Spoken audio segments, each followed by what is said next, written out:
right, everybody. Welcome to Concrete Jungle, a New York baseball podcast here on FingerLakes1.com. Happy to be back in studio. Paul Russo here. Kyle Evans, as always. Kyle, good to see you in studio, in the flesh. Last time we talked, I was in a hotel room and had to do some sick edits. Housekeeping just came in. Fun stuff, all the way around. Yeah, I'm very excited to be back. I was going to tell you off air, but I decided I would wait. This is probably, I would say, the most fun episode we're going to have all year because we're going to be talking about the Yankees 9-1 their last 10 games, their best 10-game stretch of the year.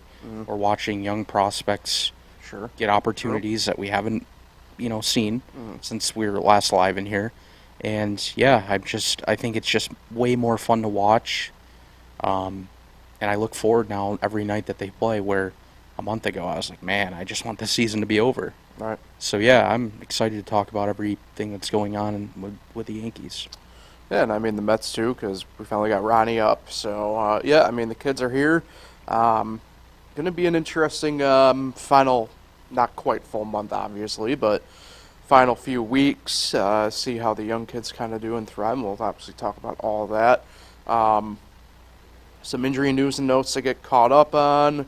Rochester and Syracuse are playing each other this week, so we'll touch on that. They have their 2024 schedules out, so we'll discuss a couple interesting, knowable opponents for both of them for that. But, you mentioned it should be a fun one. It's always fun to talk about fresh headlines. We were kind of struggling with that, right, the past couple weeks before, but, that happens from time to time, certainly. So, all right, before we get any further, though, I have to thank couple sponsors, including Generations Bank. Generations Bank has been serving the financial need of the Finger Lakes region since 1870. Generations combines the best of modern banking with dedication to our local communities. Whether you are looking for a checking account, CDs, a home improvement loan, you name it, we have what you need. We are committed to serving and giving back to our communities. You can visit Generations Bank online at mygenbank.com. Generations Bank, member FDIC, and equal housing lender. And Littlejohn and Barbie Orthodontics. Dr. Rod Littlejohn, Dr. Barbie, and their outstanding orthodontic team share a common goal to ensure the overall wellness of each of their patients through their exceptional orthodontic care. You can check out Dr. Rod and Dr. Liz online at littlejohnortho.com. So, let's jump in, and we'll begin, obviously, Kyle, I can tell you're very gung-ho this morning. So we'll start with the Yankees, winners of 9. You mentioned 9 of their last 10, 9 of their last 12, 5 straight. The vibes are decent for a change with the Yankees, especially compared to even when we last spoke, 10 days or so ago, really, about them. They go in, it's strange. Because I want to kind of focus more on this 5-game win streak, because it's like, okay, they sweep Houston, which I don't think anybody was really expecting. They're going for a sweep against Detroit, which I don't know if we were outright expecting it, right? But, kind of a handle business type situation there. And through it all, you have these young kids up now, fully and officially.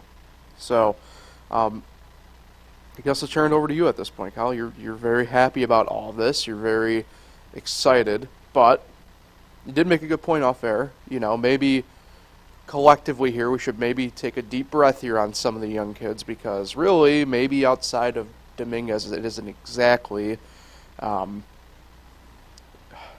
greatness isn't fair, but not everybody's off to as good a start as Jason Dominguez. Yeah, and I guess it's kind of fair for Yankee fans to think that because they're winning games, and you think, because the young guys are up, that's why they're winning, which obviously Jason Dominguez has been a big part of that reason, but You look at like Oswald Perazi's 9 for 48 since his call-up. That's 188 average. But he is starting to heat up. 7 of those hits are in the last 5 games. And he has 2 3-hit games in his last 4 games. So, it seems like he is starting to heat up finally. But then Everson Pereira, he's 7 for 49. That's 143. But I guess he's maybe heating up too. He has 3 hits in his last 5 games. Did not play last night. But he has 22 strikeouts and 49 plate appearances. That goes to show that he's struggling to hit major league pitching. And if you look at his at-bats, which I do because I watch every game, he can't hit off speed. And pitchers and scouting reports are, they know that before the game starts, so they just keep throwing him off speed, and until he hits a breaking ball, he's probably going to keep getting those. So he's going to have to make adjustments. I'm sure Sean Casey's working with him. But yeah, I mean, aside from that, Austin Wells is 2 for 14. I should note that. He hasn't played in all 5 games like Dominguez has. But he's 2 for 14, 142 average. But yeah, Dominguez has definitely been their best hitter, hitting 333, 3 homers, 5 RBIs. But I was telling you off air, it's timely hitting too. It's been the big reason why they're winning games. I mean, we'd come on here the last 2-3 months not hitting with runners in scoring position, striking out a ton. It's just completely opposite. Guys are hitting the ball in big moments, and they're capitalizing. And their pitching has been a big bright spot too. Did you know that their bullpen has not allowed a run the last 18 innings? That's just a run, an earned run the last 27 innings. Yep. So their bullpen has been lights out. Guys that we wouldn't expect, Randy Vasquez, Greg Weissert, Johnny Brito, just everyone's contributing. Even Tommy Kahnle's been better. This is what all Yankee fans wanted to see throughout the entire year. Now we're seeing it perhaps a little too late. However, I do have some more thoughts later on that. I think the Yankees have a chance. I really do. I think they have a chance of making the playoffs now, which is crazy to say. I don't think I would have ever thought that a month ago. Yeah, I mean, there is a lane, right, and mathematically it still is possible, right? So they're still 6 in the wild card. That position hasn't really changed. But numerically speaking, they've cut the deficit by 3.5 games in this run. Well, 8 days ago, they were 11 out. Correct. So in 8 days, they've just erased 5 games off the deficit. Yeah. And one of those, they had an off day. So that just shows you how much the Rangers are collapsing. The Blue Jays are not playing as well as they were. Blue Jays lost a game to the A's yesterday, 7-2. So the Yankees still have 6 games with the Blue Jays. That's what I mean. This is very possible. And the Rangers are 4-15 their last 19 games. And the Rangers and Blue Jays play next week. 4 games. So as long as the Yankees keep taking care of business and, like they got a sweep tonight, there's no excuse. Yeah, winning a series is great, but you're at the point where sweeps matter big time. So with 23 games left, with the way the matchups are, there is a possibility. They're going to need help, of course, but it's not looking as bad as it was a week ago. Yeah, no, definitely. Yeah, you mentioned that too. I mean, the Yankees have Boston to 4 with start Boston next week. So I do want to circle back because Dominguez here has. It's hard to kind of avoid, I think, like not talking about him, right? I mean, you mentioned obviously the average, but the one stat that sticks out to me: 3 homers in his first 5 games at 20 or younger. The only other Yankee to do that, Mickey Mantle. And obviously, right, we have the whole career of Mickey. We know what Mickey was. Obviously, we hope, right, to see Dominguez become Mantle-esque, right? But you don't know, right? He could end up, and I don't mean to shot at the guy by this, but it could end up like Tyler Austin, for all we know, right? Type scenario. He doesn't, to me, you mentioned, right, like timing. For me, it's like, for him, like the moment doesn't seem any too big or too smaller one way to the next. And maybe that helps, right? You're young, you just don't know any better, right? I mean, this is a kid who was brought on at 16 into the Yankee system. He's only been playing pro ball, right, for the past couple years since he was brought on. And that includes the COVID year, which was obviously non-existent in baseball. So to see his rise to this point, right, and when we were talking about bringing up the young guys, I don't know if I was necessarily thinking Dominguez initially off the bat, but I'm happy to see the Yankees honestly take the risk and bring him up when they did. And frankly, the impact he has, I have a hard time imagining now if you really want to do a full vision forward on this. I have a hard time imagining that he doesn't start on the big league roster come March 2024. At this point, anyway. Yeah, I think you said it well. Confidence is, I noticed that too right away at the plate. Just no moment's too big. And I only threw in timely hitting, not just for him, but for the whole team. But think about his home runs that he's hit. In Houston, his first one was in a 0-0 game Right. off Verlander. Yep. His second one was with the game tied at 1, put the Yankees on top and eventually for good. Right. Yesterday, it's a 1-1 game. He puts the Yankees on top eventually for good. So see what I mean? It's just big hits. And then he has a 3-hit game yesterday, his first, multi-hit game. And just, even when he's getting out, he's smoking the ball. In 21 plate appearances, he only has 3 strikeouts. He just puts the ball in play. Just very encouraging. And again, this guy's 20 years old. Something I don't think we ever expected to see, like in September. Jason Dominguez on the New York Yankees. Right. And hitting these home runs in big spots. It's like I said, it's just so fun to watch. Yeah, and then, I know we mentioned, the other guys here a little bit, but, offensively, we know Wells will probably get it turned around, but I've liked the way he's caught the games and called the games so far, the games that he's been behind the plate. It's a small sample size. Right, but, 14 plate that's always appearances. been, and it's always been, though, with him, right? We know the bat's there with Wells. It's always been the question of defensively, where is it? I like the way he's called the games. It seems as though the pitching staff has liked the way he's called it and everything like that. A name that you didn't really maybe mention, even though he's been, back and forth all year. But, Oswaldo Cabrera seems more competent now in the outfield when he's been out there, which I think is pretty big. These other guys here and there, right, whether it be Peraza or Pereira. I don't know. The Peraza one, to me, I don't know if it's the most concerning of the bunch. I don't know if I want to spend a ton of time on it, but thinking out loud on it, right? He's been struggling all year at both the big leagues and AAA level. It hasn't been a great year for Peraza. He's heating up. Yeah, but I mean, hopefully it's at the right time type thing, kind of with the team. You would hope, anyway. But there is the one concern out of the group. I'd lean it's there, to be honest. For me, the biggest concern is Pereira. He's had the most at-bats so far. And again, you're not going to stay in this league striking out the way he's striking out. He's doing what Joey Gallo did. And I know Joey Gallo's still in this league, but, I mean, look at how many Yankee fans wanted to move on from him right away. So, yeah, he has to adjust. I know he's going to, but again, we're talking about guys that are so young. Right. We should give him more. They need at-bats. More time. So I'm not sitting here complaining. I'm just noting that fans are saying all these prospects have done so great. No, they have not.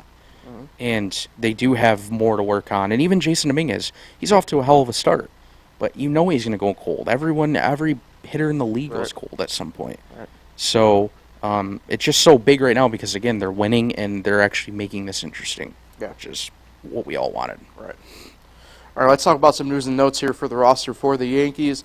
Nestor Cortez slated to start a throwing program over this weekend, but it is likely his season is over per Aaron Boone. It kind of makes me wonder what the purpose would be to start the throwing program then this weekend if his season's done. Obviously, there's just not the turnaround time really to have him be available. And that part I get.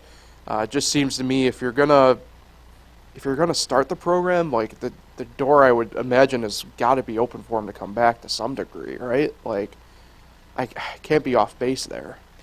I was just kind of thinking that like they just want to get him on track so his off season can be more normal, and his throwing program he's just going to throw in the outfield a little bit. He's not going to go crazy, and like this isn't throwing off a mound. So I just think they're just going to try to get him on a good path heading into the offseason. But I guess there still is a chance. And I heard Boone yesterday. He never, completely rolled it out, but he just basically said, yeah, it's very unlikely. But then if they make the playoffs, who knows? Right. But, yeah, I don't know.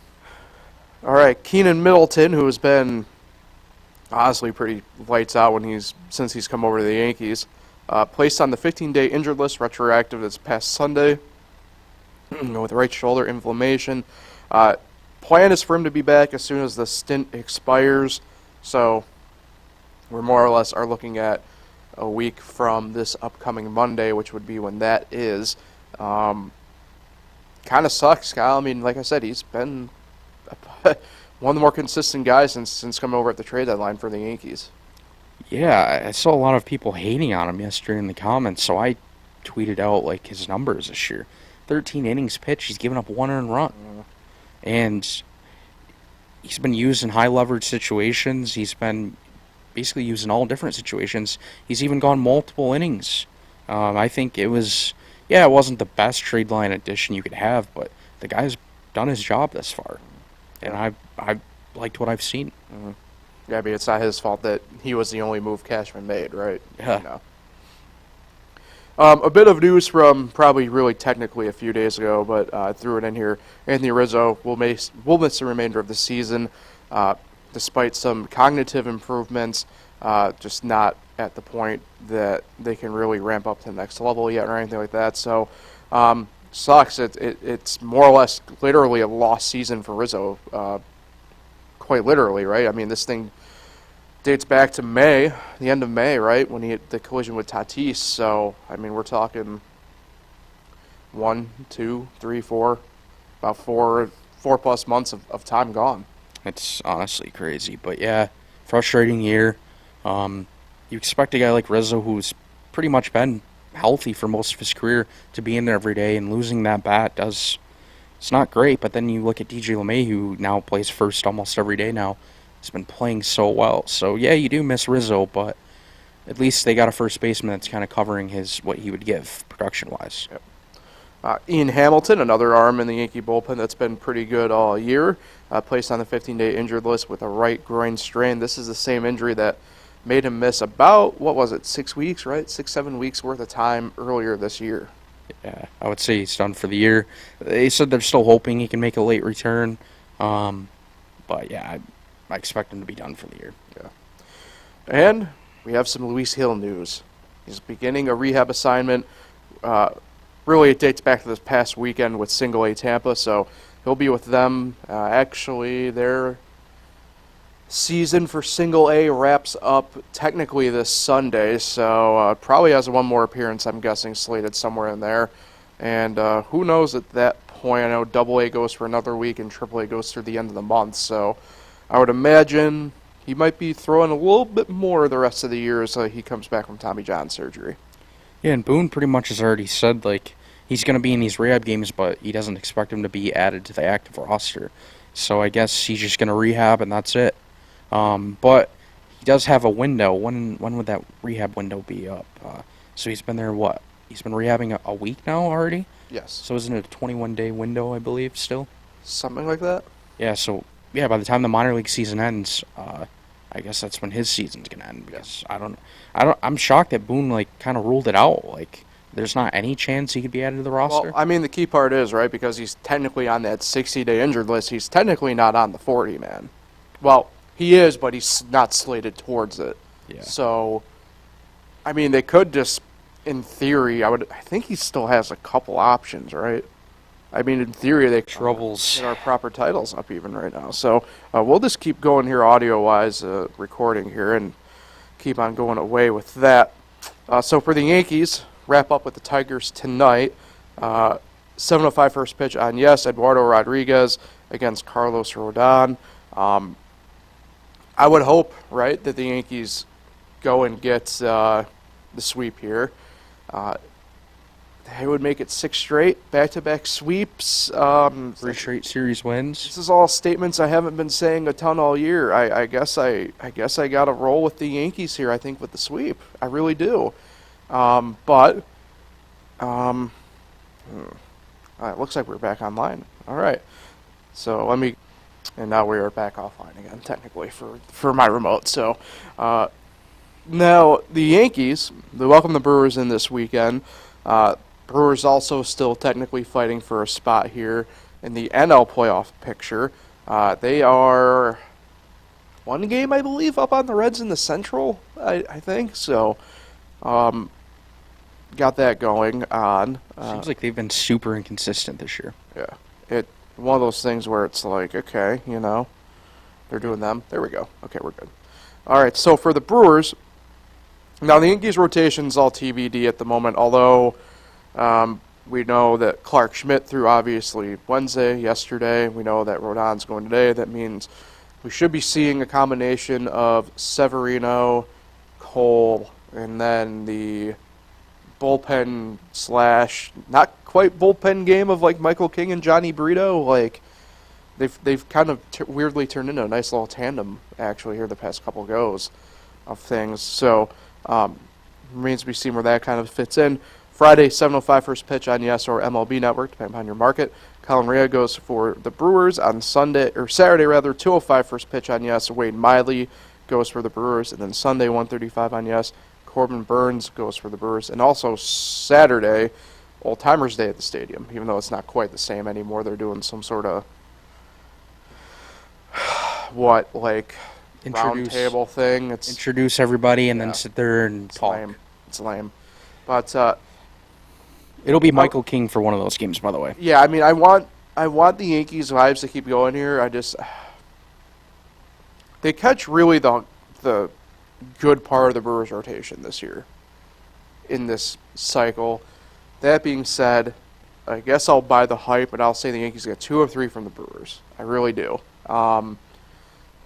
Sevy is due to regress back to the Sevy I think that we've seen from him mostly this year at some point. He's had back-to-back really good starts, all things considered, but it sucks that I have to have that mindset when thinking that way, but I think that's the case. I think the Yankees get 2 of 3 from the Brewers after completing the sweep against Detroit. Sweep for sure tonight. They're not going to lose the Brewers series, but I'm debating between 2 of 3 and a sweep.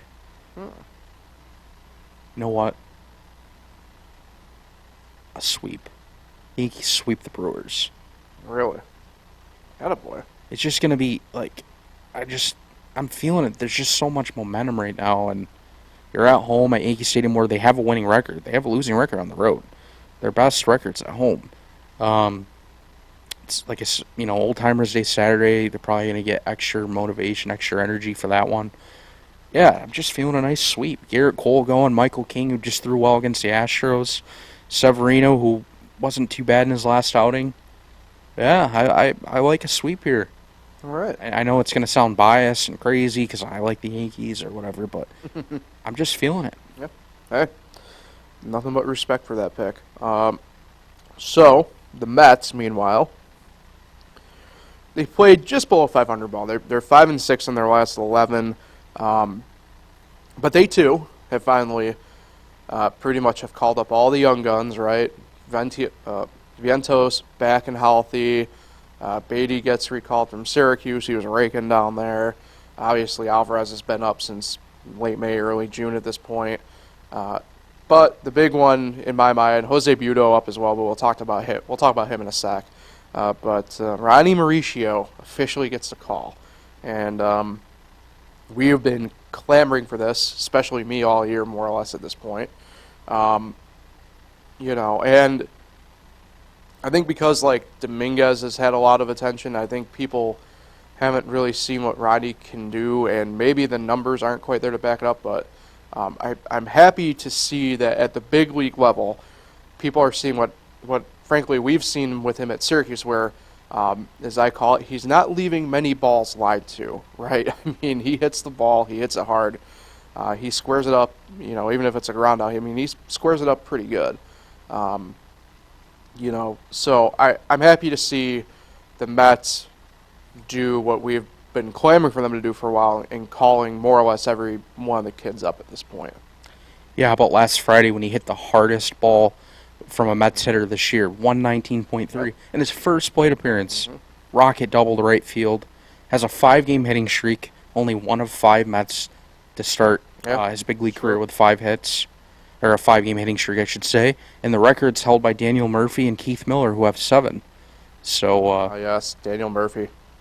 He has an opportunity, 3 more games, just picks up a hit in each one, and he'll be the new record setter there. Yeah. So, yeah, off to a great start. And you're right, the numbers haven't been, home runs and RBIs haven't been there. He has, I think 1 or 2 RBIs, right, but no homers. But obviously those are going to come. I'll call it tomorrow night. In Minneapolis, gets his first homer off Dallas Keuchel. Well, that's Yes. Yep. Also, with the young guys, right, even though we've seen him now the better part of the past couple of years here and there in spots, but Jose Buto also up as well now pretty much at this point. Really good pitching yesterday against the Nationals. I know he didn't get the win. Technically, it's credit with the loss, but and this can tie into, I think, a question that I want to pose to you here in a second because of how good he's just been pitching once again lately, but we'll start with Buto first. How important is it for him at this point? To me, it's very, but how important in your mind is it for him at this point to get these quality runs with more or less what is perceived to be his teammates of the future? Yeah, it's big, and if it wasn't for Trevor not blowing blowing his line there, I mean, he comes in first and third, one out, and just keeps giving up hit after hit, and it's like, man, you just ruined the guy's line. Even if you just give up one there, but nope, Trevor Knott strikes again. Trevor Knott. But yeah, he only threw 81 pitches, went 6 1/3. I thought it was also encouraging too. Only one walk, got strikeouts. Remember, the Nationals don't strike out a lot. Correct. He got 6 strikeouts. Pretty decent. Another quality start for him. But yeah, I thought that was very encouraging to see against a team, like I said, that puts the ball in play and isn't as bad as people think, despite the record. Right. Yeah. So this ties in this portion of it because even though he's not quote unquote part of the young guns, right? Kodai Senga, rookie year in the MLB, has once again, after a couple rough starts, has really strung together a nice run again, including last time out, 12 strikeouts. And he, not to elude, he is this first pitcher in the Mets rotation in Minnesota. Do you know he's done that 3 times this year? Yeah. 12 strikeout games. Insane. So, with this in mind, I'm stamping him the Mets ace of the future. And I want to know your thoughts on it. Because to me, frankly, he's been the best pitcher for the Mets all year. Okay?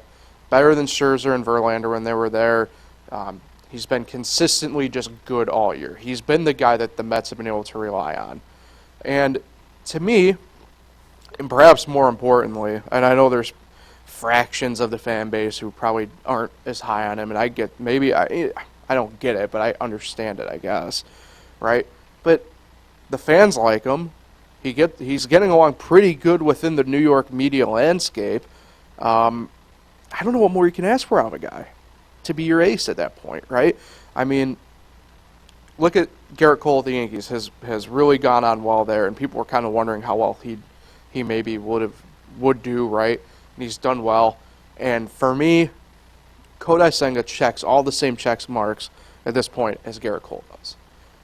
Just the way he handles himself, fans like him, the players like him, and he just goes out there and he is a dog on the mound. I mean, he clearly does not like losing. He's got no give up in him. I think he's the Mets ace of the future at this point. Yeah, I agree with you there. I was just kind of looking at it, like his game logs and stuff, and the 12 strikeout games are against good teams. I mean, the Rays, 12 strikeouts, 1 run in 6 innings. Diamondbacks, 1 run, 8 innings, 12 strikeouts. And then he did this last start, 12 strikeout game against the Mariners, who we all know have been unbelievable since the break, and have a lineup where these hitters have been hitting. Julio Rodriguez, I mean, struck him out, I think, twice or 3 times. There's no out. There's no out there. So, yeah, he's like, usually sometimes when starting pitchers are pitching well, you look at their opponents, like, oh, he only faced the Athletics, blah, blah, blah. But, like, if you look at these outings, they're against good teams. Even against the Braves, he gave up 3 runs in 6 innings. For that lineup, that's not bad. No. So, yeah, it's very encouraging. I agree. Right now, I would say he's the ace moving forward. And I was going to say he's the next Masahiro Tanaka, but then I just thought about it. He might be better. Tanaka gave up a lot of home runs. Senga doesn't give up a lot of home runs. No. So. And to be fair, we talk about these 12 strikeouts games, right? And Senga really only has 1 true strikeout pitch with the forkball.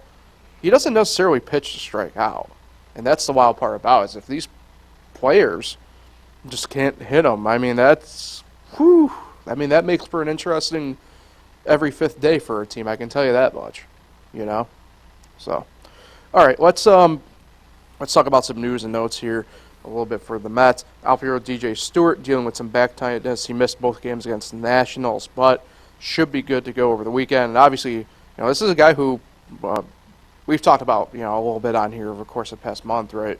But a guy who really had been making a pretty good impact within the lineup and just has been dealing a little bit with this back issue now here and there since getting the call to become a major leaguer again with the Mets. So hopefully, these couple days kind of hopefully are the last of it. Backs are tough, man. You tweak it once. I mean, the Yankees saw it obviously with Rodon, but I mean, you can go list through the whole entire deal. I mean, not to cross sports over here, but back issues literally just kind of derailed what Tracy McGrady had in his prime of his career for basketball. I mean, they're tough. Yeah. So DJ Stewart now has 10 homers on the year, hitting .265, and 8 days ago I was watching the game. He hit 2 home runs, his first multi-homer game, robbed what would have been a go-ahead run in the 8th inning, and then walked it off in the 10th with a hit-by-pitch. I mean, what a night for DJ Stewart, and it seems like every moment where runners are on base, he's coming through and delivering, and it's just, from his past story, it's just so cool to see him finally fit in somewhere and finally produce offensively, and he says he's feeling the most confident and comfortable he's ever felt, which is awesome to see, and, I'm not a Mets fan, of course, but for a guy like that, I root for a guy that, hasn't had a great career but finally found an opportunity. Yeah. No, he's easy to root for, right? Yep. Those guys always are. Luis Guillorme is set to begin a rehab assignment tomorrow on Friday. Location to be determined, right? Mets are in Minnesota. Syracuse Mets are home. Pretty much everybody is either on the East Coast or finishing up affiliate-wise for the Mets at this point. So to be determined there. Part of me imagines, though, probably Syracuse, right? I mean, I can't see a way exactly. Yeah.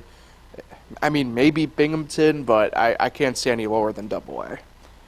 Yeah, go rake against, the Rochester Red Wings? Mm-hmm. Yeah, I think you'll end up with AAA. Mm-hmm. All right, in the file this under only in baseball type stuff, Carlos Carrasco, done for the year, fractured his right pinky finger when he dropped a 50-pound dumbbell. Not a big loss. So he'll be done the rest of the year. Perceivably is throwing his final pitch as a Met. Does suck to see him go out this way, but it's interesting, Kyle. I when you texted me initially about the injury a few days ago, I was like, oh, they're taking a play out of the Yankee playbook in a little bit, right? Because nobody really kind of knew initially what happened, but in this case, one of those injuries that's like, okay, I can't imagine that was maybe necessarily the most pleasant thing to experience, but at the same token, these injuries are very, like I said, they're kind of dumb in a sense that, like I said, only in baseball. I never hear about a football player this happening to a football player or anything like that, or basketball or hockey. You know what I mean? So, Cookie Carrasco done for the year and probably done with the Mets. So he dropped a 50-pound, dumbbell on his pinky. Yep. It goes to show you his strength isn't very good. No, I'm joking. Yeah, I mean, I'm not a big fan of him, and I don't think it's a big loss at all. But again, I don't root for injuries. I don't say I hope this guy gets hurt, but the Mets aren't going to miss him. Right. And they're fine. They did place them on waivers. And Jose Buto started in his place last night, and I mean, look at what the guy did. Yeah. So. I mean, he was one of the. Was he the only Met technically put on waivers? I think so. Yeah. All right. Outfielder Starling Marte, he's returned to the team. However, it's still uncertain if he'll play again this season. Been dealing with a groin injury. Spent more or less the past week with a physical trainer down in Philadelphia. But back with the team. Obviously, you'll probably not really rush anything if he's up to playing. They might give him a go, but this late in the season with the position the Mets are in, starting to have my doubts again of whether or not we'll see Marte on the field this year. 23 games left. The Yankees just shut down Rizzo. The Mets need to shut down this guy. What is the point? I mean, they're not even in discussion for a playoff spot. Okay, they're 8 games back. It's not mathematically impossible yet, but Like, just shut him down. What are we doing? Right. Just seems like we're kind of getting the same words from Buck Showalter every day. All right. Edwin Diaz still throwing some bullpens, but he is officially traveling with the team now. Again, it mostly means nothing, but it's a good morale booster for the team and him in this situation, right? Kind of sucks that it ends up being a full loss season for him, but the way it looks should be good and ready to go, I would assume, when pitchers and catchers report in February. And man, are the Mets going to be excited to get him back. Just another nice arm in the pen, and then you don't have Trevor Gott coming into high leverage situations as much. So yeah, and when this injury happened, we kind of knew that he was done for the year anyways, but I still think his progress was very encouraging. You know, he's already been throwing bullpens. I'm not sure if we would have thought that when he suffered that injury. No. All right, one thing to note here, the Mets did put in a waiver claim and successfully got the player they put the claim on, and that'd be right-hand pitcher starter Peyton Battenfield, claimed from Cleveland and assigned to AAA Syracuse. Battenfield started the year up with Cleveland, one of their tie-in prospects, ended up getting hurt. No spot really for him back at the big league roster when he got healthy, so they stashed him in Columbus. The Guardians make a couple waiver claims, have to put guys out on waivers to clear space for them, and for whatever reason, Battenfield was one of them, and he ends up with the Mets assigned to AAA Syracuse for now. Pretty interesting. That is a name that Mets fans I would recommend you get to know a little bit. I'm high on him anyway. You know, when he was healthy before he got hurt with Cleveland, he was pretty spot on in my opinion. So I mean, I think it's a name to remember. Okay, so he was drafted by the Astros in 2019 in the 9th round. All right, I'll give him a break. He's only played 7 big league games. It was a 5 ERA, whatever. So, yeah, I guess we don't really know much about him. His best start was against the Twins this year, 7 innings, 2 runs. Okay, this guy might not be as bad as as I thought. And he went to Oklahoma State, you said, or it says here. Okay, I guess not a bad addition to the roster. Put respect on Peyton's name. I just remember his outing against the Yankees when he got lit up back in April with Cleveland, and that was his last start before he got put on the IL. Yeah. So, all right, cool waiver claim there for the Mets. By the way, don't doubt that Cleveland pitching system. All right, so the Mets off day today. Now they're off to Minnesota for 3 games over the weekend. This is a very interesting Minnesota team at the moment. Why are they so bad sometimes? I don't know. And then they're really good sometimes. Exactly. So tomorrow night, Friday 8:10 first pitch on SNY. Kodai Senga against Dallas Keuchel. Saturday at 2:10 first pitch on SNY. Got David Peterson against Kenta Maeda. And then Sunday 2:10 first pitch on SNY. Tyler Megill against Pablo Lopez. Kyle, I'm going to do it. I'm not saying a sweep. I think the Mets get a series victory here. I do not care what his record indicates because I care about what his ERA indicates. And what have I said a ton on here over the course of the past 2 years? I can't trust Dallas Keuchel. So I think that's a win for the Mets there. And I also think they beat Kenta Maeda on Saturday as well. So I think the only loss goes come against Pablo Lopez, who, tell you what, he's had an interesting year. His ERA is lower than what I expected it to be at this point, given kind of how every other game for him kind of ends up being like a 5 or 6 earned run outing for him, it seems like, this summer. So, but I do think the Mets get a series victory against Minnesota. You mentioned it, Kyle. Minnesota's very Jekyll and Hyde, and they seem to not really have any sort of in-between ball being played. So I think the Mets get a series victory here, and maybe inch themselves somehow closer to a playoff spot mathematically, even though it's not looking good. I actually agree with you. I think they'll take the first 2 games. They'll have a chance for this sweep, won't get it done. And it's not necessarily just Pablo Lopez. Look who's on the mound for the Mets. Megill. Yeah. Tyler. Well, I was calling Sylor last year. No Gill. Ooh. Yeah, I mean, so they can get a nice series win, though. That's encouraging. And they've been like 6, 7, 8 games out of a playoff spot for a while.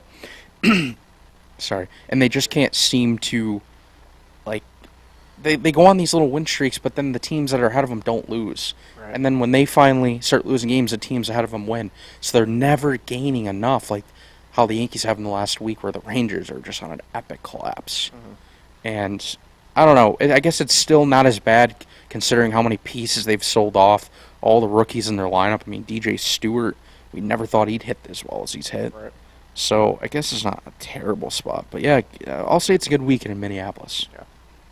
All right, let's get out of here on this note. Rochester and Syracuse playing this week. I was there Tuesday and witnessed the walk-off win for the Mets, and they also walked it off last night, yesterday afternoon. It was a 105 first pitch, which, by the way, in yesterday's heat, goddamn. But either way, Syracuse up 2-0 in this Thruway Cup battle for the week. It's interesting.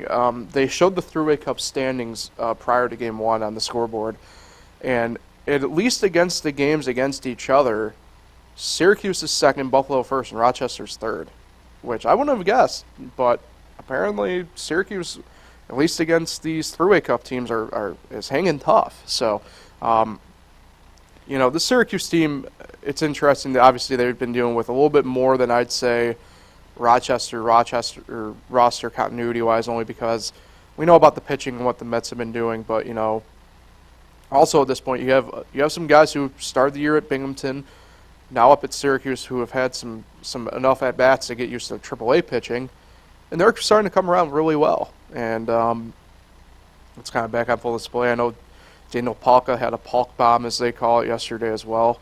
For Rochester, their starting pitching has been really lights out. It's just the back end of that bullpen at the moment's been causing them a lot of grief, and I'd say it's pretty much on full display against Syracuse so far this series. Yeah, and again, those back-to-back walk-off losses for Rochester, one-run losses, of course. I feel like that's also been the story this year. Even in the first half, the record wasn't great, but then if you look at the one-run games, if they just would have won a few more of those, one way or another, they'd be a little better. So it seems like the pitching it just seems like that's the story always, though, for the Mets and the Red Wings. Yeah. Their pitching just isn't good enough. Right. Yeah, it's tough. I get it, right? But, eventually someone's got to catch up somewhere in that sense. So 2024 schedules were released for both teams across all minor league baseball, really, to be fair, this past week. For Rochester, a couple notable opponents. Toledo, back for the first time since pre-pandemic times. Same with Indianapolis. For the first time since the 90s, the Iowa Cubs make an appearance in Rochester. That's actually the final series of the regular season next year. So a year away. Yep, that Iowa will be in town. So, but it's interesting because obviously, with we have to go back to the 1998 AAA realignment first for this. Iowa goes from being a de facto East Coast team, they end up being placed in the Pacific Coast League, and that's where they had been, obviously, for 15 or so years. Well, no, more than that. It'd be pretty much 20 years until the realignments. And you know what I realized? Sorry to interrupt. Yeah, you're good. You're pretty good at this minor league stuff. Me? Like, you just know the stats like I would know Major League Baseball. The division. You have to remember where I just was for the last week. You know the division alignments, when they changed, when, all the parks, and I guess. I feel like I would, but that's just way more on my plate. I already got a lot on my. I already got all these 4 major league sports. I got high school. I got so much to remember. It's just a lot of information. Yeah. There's 120 minor league teams, so I wouldn't even know that. We got that going. But yeah, and then for Syracuse, maybe not as deep, but Iowa comes to Syracuse early in the year next year. Columbus goes back to Syracuse. Durham and Charlotte are both up in Syracuse next year. So I know St. Paul's coming back to Rochester next year too, but they played over here this year. Kind of sucks though. I do miss seeing every team at least once. No Jacksonville, no Gwinnett next year at all across for either of them, I believe I saw. So Or Memphis or Nashville, I guess technically too in that sense, since they're in the International League now as well as opposed to the PCL. So that part kind of sucks, but it's tough. At least the way it sounds, as of this point right now, an interesting note for the 2024 schedule as a whole for AAA anyway, is that the All-Star game is slated to be back next year as of right now. So that will be a true All-Star break. That'll make for some pretty interesting, I think, commentaries we kind of get going next year, hopefully. But yeah, it remains, I guess, to be seen with that fully. Just one really kind of roster news of note regarding Rochester, and really awesome to see this. Travis Blankenhorn was selected to Washington earlier this week. Back actually, I think technically Saturday was the day he got called up. So really cool to see. He's been red hot all summer for the Red Wings, and Rochester Washington rather go give him some run here the final month of the season.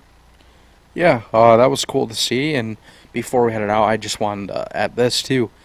So based on looking at the schedules, we have a lot of 6-game series again in AAA, but we do have 3-game series kind of sprinkled in. Mm-hmm. But as we talked about, a month ago, I mean, I wish they would just go back to these 3-game series. Yeah. You get the Monday off, and then, boom, 6 games against the same team. Right, and I think there are ways that you can still save the money and do it. Like, I was thinking about this, right? So think about kind of like what I just said in a way, where you have, say, Jacksonville, Gwinnett, and I don't know how else you would do it. Maybe Charlotte, I guess. It'd have to be Charlotte or Norfolk in this sense, but Rochester may be home for 6 straight days, right? But at least you have different opponents in that sense.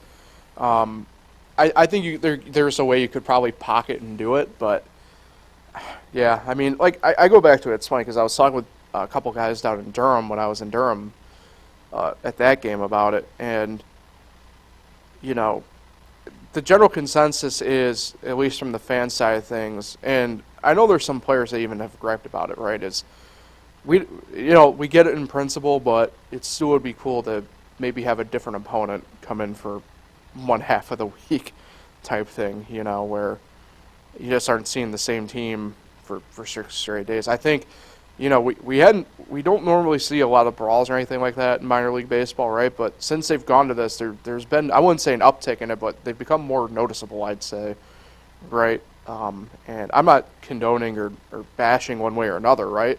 But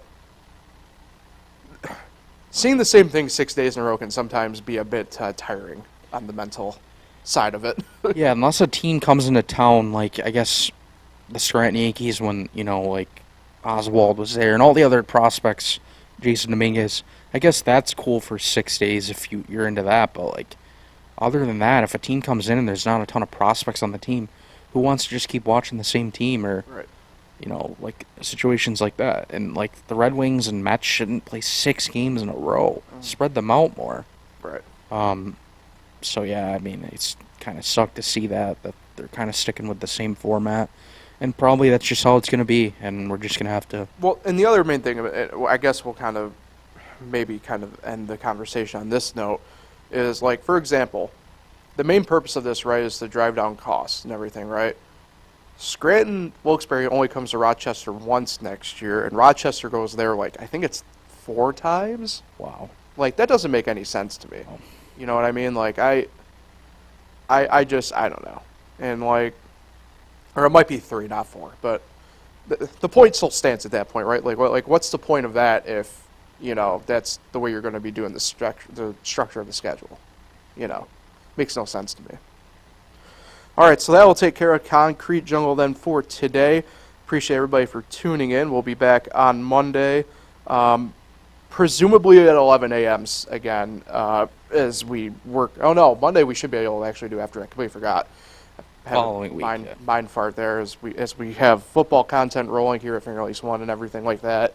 With football starting, so we'll start seeing some time shifts here over the course of the next couple of weeks of when we're coming to you guys live and everything like that. But so I'll do my usual, even though I know the answer for you, Kyle. Going to be an exciting weekend for you.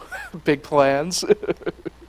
This is starting to get to the best time of the year. There it is. I knew. So much action.